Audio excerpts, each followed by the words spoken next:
I really would have hoped Ford would have learned their lesson from last time with the launch of the electric Mustang, that they could crack down on dealerships and prevent them from attaching insane dealer markups. And now that the F-150 Lightning is about to launch, I'm very disappointed to find out that there's a lot of dealers that still haven't gotten the memo from CEO Jim Farley. And of course, I do blame the dealers a lot for this because it's ridiculous, but also I'm partially blaming Ford for not doing enough because they're the ones that are choosing to abide by this dated dealership model that doesn't really need to exist anymore in the age of the internet, where Tesla, Rivian, and Lucid have all proven that you can just sell cars on the internet, deliver those cars to your customers, and wow, okay, there was no unnecessary markups or price haggling to be done. Several dealers across California have already been spotted attaching massive dealer markups to the F-150 Lightning for people interested in this electric truck, and we're seeing it range from $20,000, $25,000, sometimes $30,000 or $40,000 markups. Yeah, basically the price of an entire F-150 Lightning Pro. Yeah, just that price point in sheer markups is being applied to vehicles like the Platinum, and I hope Ford can crack down on this. I mean, as far as we can tell, they've basically just warned dealers that if you end up selling demo Lightning units, they'll be fined $25,000, but I don't think that fine is a big enough punishment, because if the dealers are charging, you know, $30,000 or $40,000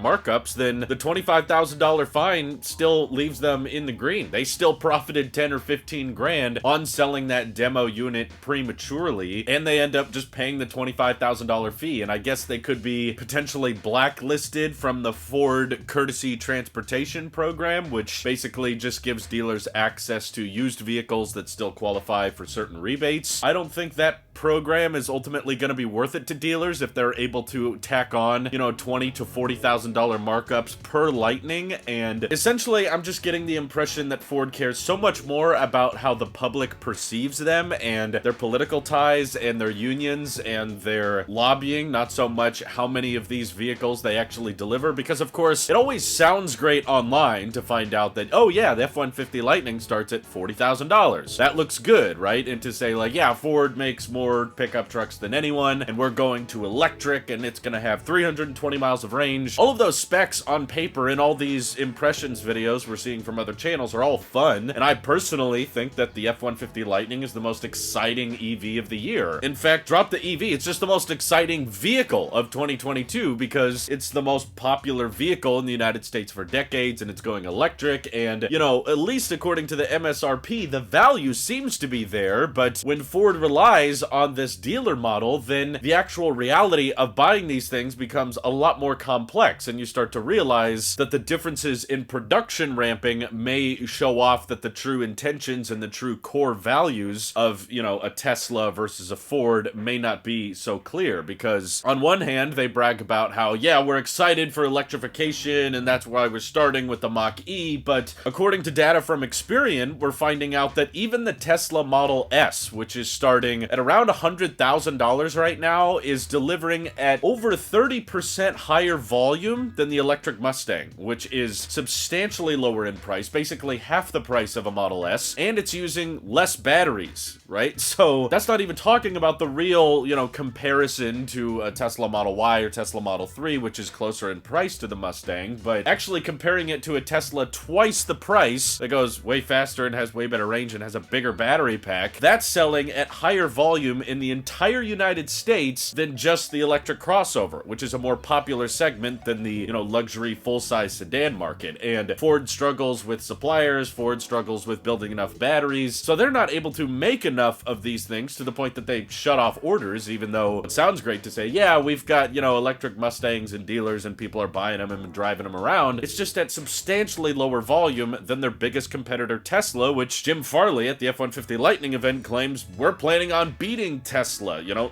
dropping their name on stage, and yet at the same time, their own dealers are charging these massive markups on Lightnings, which I'm sure is going to deter a lot of buyers. And because there's so much demand for electric pickup trucks, and because Rivian, of course, is comfortably getting away with charging $80,000, $90,000 on their smaller size pickup truck with, you know, a smaller bed and a much higher price point, people are comfortable paying that, and I think the dealers are aware of it, and they're like, Ford wants to sell these things for $40,000, $50,000, $60,000 when other companies like Rivian are getting away with charging charging $80,000 or $90,000. Yeah, we're gonna attach some dealer markups. You can justify it with the federal tax credit, and you know, I wasn't expecting that there would be zero dealer markups, but the concept that there would be over $10,000 in markups, and now us starting to see, you know, $20,000, $30,000, $40,000 on top of that. I just think Ford needs to crack down on this and just say, like, if you're gonna do this with your Lightnings, we're not going to give you any more electric vehicles. Like, we're not gonna provide you with any to sell. But because Ford cares so much about public perception and how their dealers and how their unions perceive them, and they just want to be the best value brand and America's favorite car company, they're just gonna try to make it look as good as they can in the press, regardless of how it actually comes across in the public. So people get a bit more quiet after the launch happens because they can say, well, they're on the road, people have bought them, people are driving around with them now. But once you start looking into how these vehicles age, what their production ramp looks like, which in the case of the Mustang is like, oh, okay, we're building, it's kind of hard to find chips, and, you know, batteries are kind of hard to build, and we're kind of building it based on demand, and the dealer markups kind of discourage a lot of growth in demand, and that's why you'll basically see $100,000 EVs outselling $40,000 EVs, which on paper that sounds ridiculous, but it basically tells you more of the story that, well, Tesla or Rivian is a kind of company that's caring about scale and about delivering the product and making as many as possible, because that accelerates our transition to sustainable energy and it gets more combustion engines off of the road. Whereas Ford has the much more difficult position to be in because they're trying to announce and push more people towards electric, but at the same time, most of their vehicles still have a combustion engine, and that's still their bread and butter. You know, Ford has been open about the fact that profitability isn't where it needs to be for EVs, and they don't expect them to be profitable for a while, so in that sense, there's not really a lot of incentive for them to ramp up production on their electric options, and there's actually a lot of nervousness and I think downsides for them ramping up EVs because they know they're gonna sink in profitability more and more, and they're gonna be taking sales away from their combustion engine vehicles, which is keeping them afloat right now. So that's what makes me think they're probably not cracking down on dealers very hard, and they're letting dealers get away with the high markups because ultimately Ford is going to be comfortable if demand tapers off and they just go,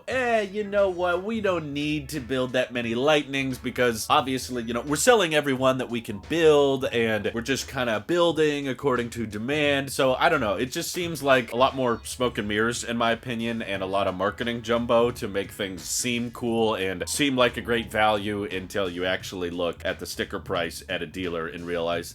yeah, this truck is not going to sell at the extreme volume that you'd think. I hope Ford proves me wrong, because I think that the F-150 Lightning is a tremendous value, and if you can find them with dealer markups very, very low, it's probably one of the best electric vehicles you can buy right now. I've said it on the record, and I'll continue to say it again. If I had to buy a pickup truck, I'm not in the market for one right now, but if I am in the future, F-150 Lightning Pro would be my first choice. That value is just too good to pass up on. And sure, I think the Rivian R1T or the Cybertruck or even the electric Silverado is probably a better truck overall, but I don't think they'll justify the higher prices that they're charging for them. And I think Ford has just got the overall fundamentals of what a work truck should be. I like the bed size, I love the frunk. Even on the base trim, I like the interior design of having, you know, a landscape display instead of a vertical one. And still, getting around 230 miles of range for work purposes is great, and all-wheel drive being standard is incredible. So if I was able to find one of those without a crazy high dealer markup, it would absolutely be worth the money. I am just concerned that, similar to the Mustang Mach-E, Ford will claim that it starts at $43,000, but after dealer markups, basically no one is going to be able to buy one for a price that low. So how do you guys feel about the dealers being so unreasonable with the Lightning pricing? Do you think this is a common thing, or do you think this is just a handful of instances? All that good stuff. Let me know what you're thinking down below. Thank you to everyone on Patreon supporting the channel directly. Seriously, helps us out a ton, as does just watching these videos. So once again, thank you. Take care. Have an excellent rest of your day.